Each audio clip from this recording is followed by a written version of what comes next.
What's the best meal you've ever had? When I try to answer this question, I sample all the meal memories and I mentally savor a bunch of flavors and places. And there's a particularly potent cluster of memories from a time when I was in India on a live painting gig. The gig was sponsored by Corona Beer.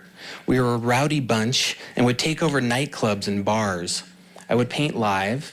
There was also a beatboxer from Belgium, 3 French guys running production, 2 local DJs, and 1 local drummer. We toured India for 6 weeks, putting on these shows. Our accommodations spanned the spectrum between 5-star hotels and places where you would bathe by using a small plastic cup to splash cold water over yourself. It was always an adventure, and I loved all of it. I had a lot of great meals during that time.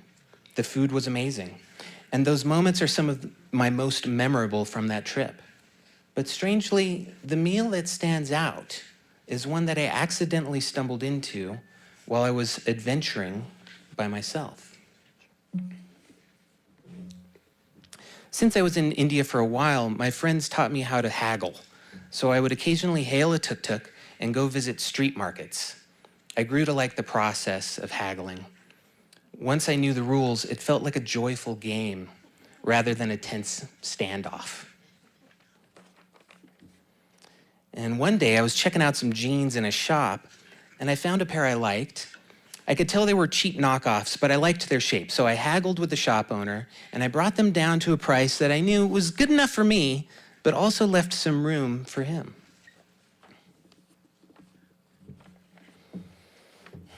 And there was this funny moment where I could tell that he could tell that I could tell that he knew that I knew that I could have pushed for a lower price, but I didn't. And it was like we squared up for a game and I suddenly forfeited early. He was suspicious. What was I playing at? That's when he asked me if I wanted to, excuse me. And so that is right here, sorry. He bagged up my jeans and I turned to leave, only to be faced with a wall of rain that suddenly arrived. The shop owner came and stood next to me to look out into the storm, and he asked, "Where will you go?" And I admitted I was not sure, and I asked if there was a place close by with good food. And that's when he asked me if I wanted to join him and his shopmate for lunch.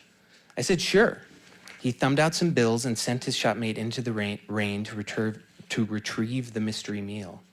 I took out my wallet and offered to help pay, but he held up a hand. No, my pleasure, he said. It wasn't long before the shopmate returned with plastic bags filled with warm bundles. The shop owner opened a bottle of water and spilled some over our fingers for a quick rinse. Then we poured the food onto tin plates and sat down on stacks of jeans on the floor. We ate chicken curry and rice, scooped up with naan bread. No utensils, all hands. We didn't speak much, but we still connected. I liked getting a peek into their lives and being a part of their scene for the moment, and they seemed to welcome the change to the routine that I was bringing. So why was this meal that I ate on a pile of jeans the one that stands out? Why not a fancy meal in a fancy restaurant? Or a sandwich and salty chips after a long hike? Or my Halloween candy haul when I was 8? Or croissants in Paris? Or tacos in Canoga Park? What makes a meal a good meal? Should we judge solely on the quality of the food? What about the company we are with? What about the setting? What about the circumstances that led us to the meal? What about the things that transpire during the meal? Other meals that stand out in my mind include my first date with my wife, Laura, and the time when someone I wasn't sure about won me over by cooking fish for me, and the time when I realized it was possible to upset someone if you put salt on the healthy food that they just cooked for you. It seemed like these memories are more about the nature of the events rather than the quality of the food. And the ones that stand out are the ones where I experienced a deeper understanding of the people I was eating with. Is there something about the act of taking in sustenance that makes us more open to taking in each other? I've attended sketch parties where we all sit around a table covered in paper and we draw while we talk and drink. And I've noticed how the conversation can shift into a different gear when everyone is drawing. It becomes lower, closer, smoother. Does eating create a different flow of communication like drawing does? I say yes, it does.